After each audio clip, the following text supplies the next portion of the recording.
No, that's actually a really great question. I realize that sometimes I've used a lot of these board game terms that maybe some people don't really know what it is. It's just a way for me to categorize what a game is based off of their main mechanic that drives the game. So here's some definitions of some of the terms I use a lot in my videos. Deck builders are a game where you're building a deck of cards over time that's getting stronger and better. You start off with like an initial weak deck of cards that are pretty weak, and you have normally like a marketplace where you're buying the cards from.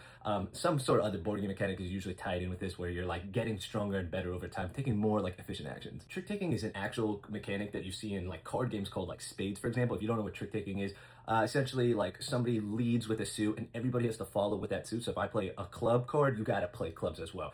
And whoever has the highest of that suit wins the trick. So they take the pile and take it for them. That's essentially what it is. It comes down, there's a trump suit where actually supersedes whatever like somebody's leading suit is. So yeah. Worker placement is a game mechanic where you'll have like a set of workers, depending on whatever the theme of the game is. It could be like Vikings or farmers or whatever it is. And you'll send the worker out onto the board to take a specific action. Usually these games are tied around a lot of tension where the worker spots are, because normally you can only place one worker there. So I might go to a spot that you really, really wanted. And so you're like, I need to go somewhere else. And you're just like taking actions in the board game, sending your workers out and doing stuff. It's a really fun mechanic. Area control is probably one of my favorite mechanics. It's stuff like Risk, where you're trying to take over an area. Usually got like armies or monsters or different like, I don't know, soldiers or whatever you sending over to the map, and you're trying to just amass, get into battles, and like take over territories. Okay, I don't actually know how to describe engine building, because every time I do, I want to just say build an engine now. It's okay, I am trying to see, I'm gonna say engine again. You're trying to build actions that will cascade into better actions. And so initially you start off weak, and I might like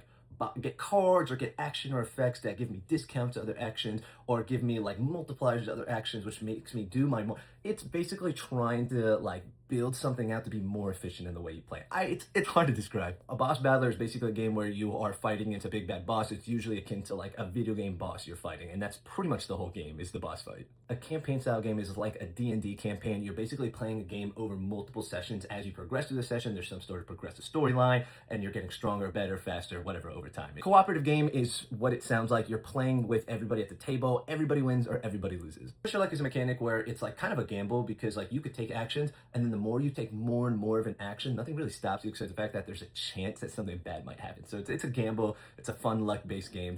A Euro game is more like a style of game. It's akin to like games that are like more high strategy and less luck-based. So instead of like rolling a ton of dice, you're doing things that are very strategic and you're planning. So you're being long-term strategy as well as tactical, like short-term planning. It's now a very loose term, because a lot of Euro games now have like a lot of thematic integration, more interaction with the players. But when I think of a complicated strategy game, it's probably a Euro. So yeah, those are, I feel like, a lot of the terms I throw out there in my videos. I hope this helped. Let me know in the comments below if there's any confusion still. Okay, bye.